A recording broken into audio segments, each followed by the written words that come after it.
Hello, I'm Josh Harmon, and this is a quick tutorial on how to do Ambience Occlusion in Animation Master. Now, this is just the basic look of the white clay render, the type of renders that just bring out all the details. So, to begin, I import a quick model, which is called Cube City. As you can see, it is a bunch of cubes in the city. Very simple. And let's undock this guy. Oops. Just undock that guy and put it there for now. And next thing I'm going to do is just double click the choreography panel, or just right click and go new choreography.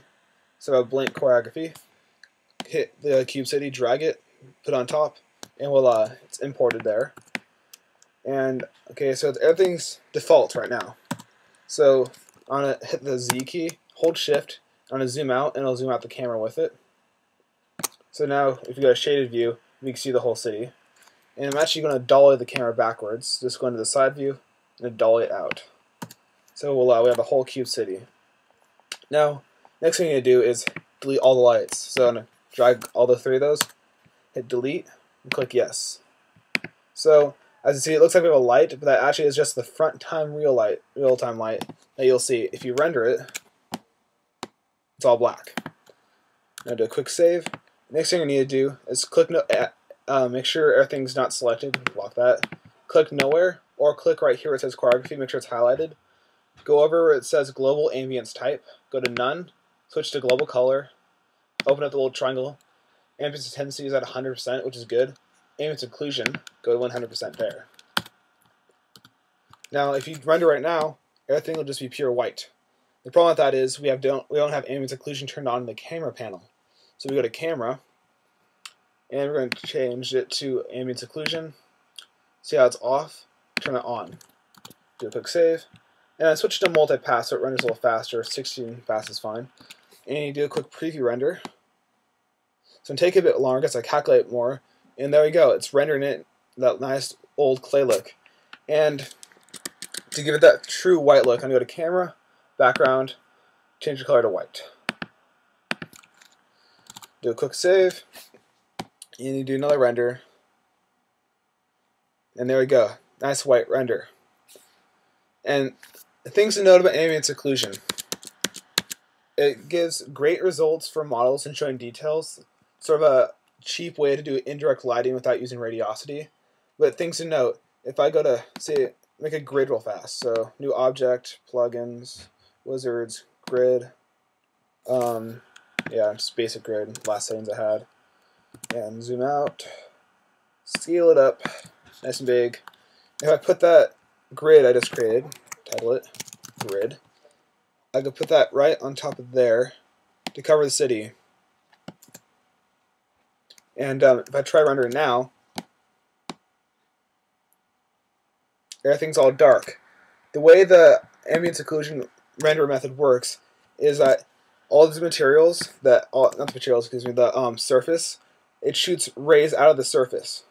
And every time the ray is blocked by another surface, say like another wall or that, it renders that part as darker.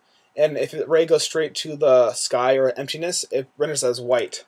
So keep that in mind, this is the reason why it only works for outdoor scenes, per se, not indoor scenes. That if you know over down here, it's going to be a little lighter. See? The gradations around here, a little brighter. That's because it's shooting more rays into the sky. So here's just a quick tutorial on how to do the white ambience occlusion look to get those great clay looking renders. I'm Josh Harmon, and thank you for watching. Just before I forgot to mention a couple of things about ambience occlusion. You can change the ambience color in the choreography properties panel.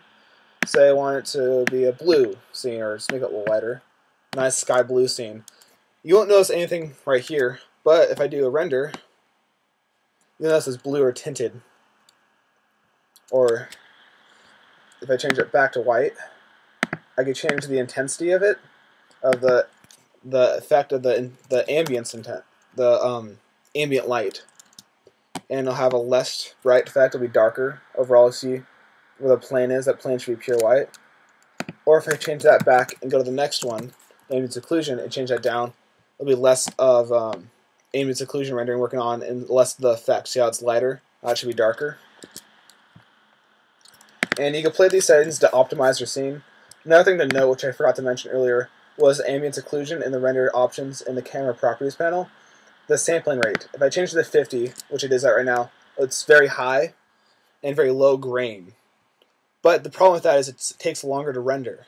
Let's say to go back down to 10, which is the lowest that Animation Master allows you to do, it renders way fast, but you'll notice even after a couple passes, it's still really grainy. And that's great if you're doing a quick preview in a project, but for final, I'd say about 40 to 50 is fine. Anything above that is overkill. You won't be able to see any difference at all, really, except if you make a giant render, which in itself is probably require a lot of CPU time. But anything above 50 is kind of pointless and overkill. Once again, thank you for watching. Any questions, post them on the Hash forum, and they'll be answered. Thank you.